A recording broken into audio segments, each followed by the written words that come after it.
Hoje a gente vai falar a verdade. Mas, Clara, nos outros vídeos você não falava a verdade? Claro que eu falava. A questão é que hoje eu vou te mostrar a verdade sobre o currículo. Sabe tudo que você não deve ter no currículo? Sabe por que muitas vezes a gente envia currículo e nunca é chamado? Porque o teu currículo tem coisas que não devem ter nele, que enche, que polui desnecessariamente. E você vira um currículo com pontos de descarte. Sim, com preconceitos, com informações desnecessárias, que a pessoa olha e fala, eu não vou chamar por causa disso, sem antes ter te conhecido.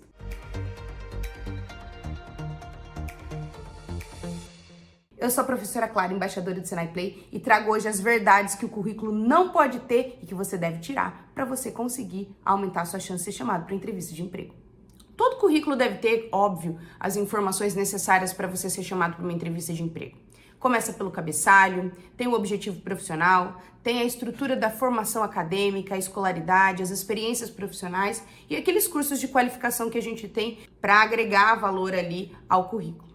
Mas tem gente que coloca tanta informação desnecessária que, infelizmente, o recrutador ele olha e ele cria ali informações desnecessárias sobre o possível candidato. E é por isso que muitas vezes a gente nem é notado. Eu vou começar aqui mostrando para vocês o que não deve ter num currículo, inicialmente mesmo, é um título chamado Curriculum Vitae. Porque o título do currículo tem que ser o seu nome. Curriculum Vitae é um título que significa currículo de vida. Que antigamente, quando os currículos eram vendidos em papelaria, tinha essa titulação nesse formulário, que antigamente era um formulário. Dessa forma, o que a gente tem que fazer, se tiver, já é tirar o Curriculum Vitae. Não tem necessidade alguma de ter esse título e assim a gente não agrega valor ao título realmente que tem que ser, que é o seu nome completo. Uma outra coisa importante que não deve ter no teu currículo inicialmente, num currículo livre, somente se a empresa exigir, olha, que fique claro, somente se a empresa exigir, é sua foto. A foto, normalmente, ela é um ponto de descarte, porque a maioria das pessoas, elas tendem a ter preconceitos estéticos referente àquelas pessoas que elas não conhecem. É a sociedade que a gente vive. Então, infelizmente, foto é se a empresa exigir. E lembrando que se for uma foto, tentar fazer uma foto mais neutra, sem ser foto informal, sem ser selfie, sem roupas extravagantes ou acessórios extravagantes, porque quem tem que chamar atenção são as suas informações profissionais e não a sua estrutura estética inicialmente. E muitas vezes a gente acaba sendo descartado no currículo pela foto, pela nossa aparência inicial, como eu disse, antes de nos conhecer.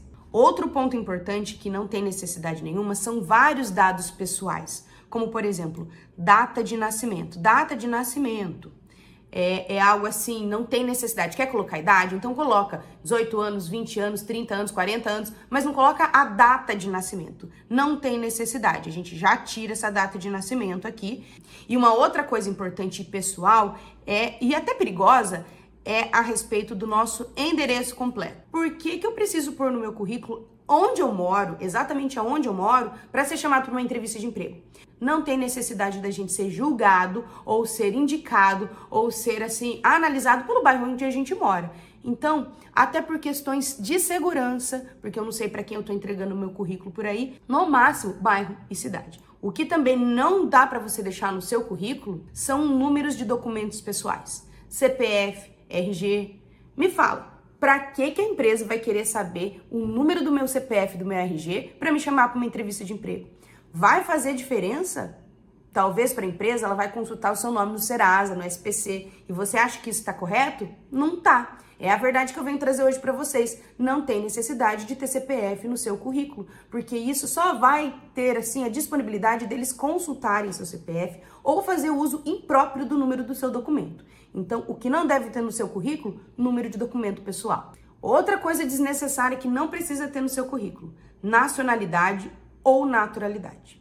Para que o recrutador quer saber se eu sou brasileiro, se eu nasci em São Paulo, se eu nasci no interior, se eu nasci... Qual a diferença que isso vai fazer só para me chamar numa entrevista de emprego?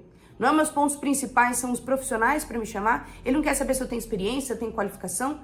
Por que eu tenho que colocar que eu sou brasileiro? Então, tire isso. Na verdade, isso daqui é um resquício daquele formulário que eu falei que antigamente a gente comprava numa papelaria muitos anos atrás e lá vinha naturalidade, nacionalidade, e isso ainda ficou em muitos casos. Não coloque isso porque só vai informar coisa desnecessária. Agora, se tem uma coisa que descarta e muito por preconceito num currículo e também acaba sendo uma informação extremamente pessoal, é o seu estado civil e muitas vezes a quantidade de filhos.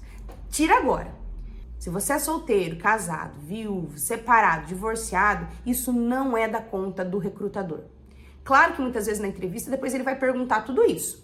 Mas a entrevista já é um passo a mais. Então você já está na entrevista, vai depender somente da sua postura e do seu comportamento para conseguir aquela vaga. O primeiro passo do currículo já deu certo, já foi dado. Então não coloque coisas tão pessoais no currículo para ser descartado antes de te conhecer. E sim, as pessoas nos descartam porque a gente é casado. Olha só, casado, 3 filhos. A primeira coisa que vai pensar, se é mulher principalmente, não, é casado, vai cuidar de filho. Então assim, vai faltar para ir levar filho no médico.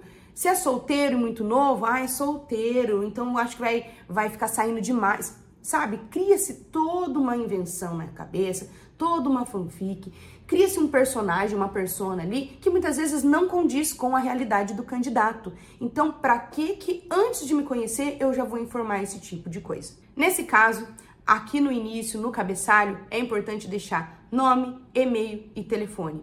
Isso agrega valor, são informações que te deixam ali mais formal e, claro, se a pessoa interessar pelo seu perfil, olha só, pelo seu perfil profissional, é óbvio que ela vai te chamar para saber um pouco mais, aí sim, do seu pessoal. E para encerrar, não tem necessidade nenhuma de colocar pretensão salarial, porque isso daqui a gente negocia numa entrevista de emprego, é conversado durante a entrevista, então nunca coloquem pretensão salarial, muito menos referência e o número dessa pessoa. Os recrutadores não pegam referência como tá aqui nesse currículo dessa forma. E óbvio que não precisa de assinatura. Por mais que o currículo seja um documento, não tem necessidade nenhuma de ter uma assinatura sua nesse documento. A gente tem, então, o seu cabeçalho, o objetivo, a formação acadêmica, a sua experiência profissional e encerra com formação complementar. Assim, através de informações praticamente profissionais e formais, sem nada da sua vida pessoal, você aumenta suas chances de ser conhecido, que é esse o intuito do currículo, deixar um gostinho a mais para te conhecer através das suas informações profissionais. Se você quer mais dicas ou tem dúvidas, manda aqui no comentário, curte esse vídeo e compartilha com aquela pessoa que está precisando dessas dicas para fazer o currículo. E claro, fica aqui que na próxima semana eu trago mais dicas para você sobre o mercado de trabalho. Então, até a próxima dica e até o próximo vídeo. Já conhece a plataforma de cursos do Senai Play? São cursos gratuitos, 100% online, em mais de 20 áreas tecnológicas. Invista no seu futuro com o selo de qualidade Senai. Acesse senaiplay.com.br.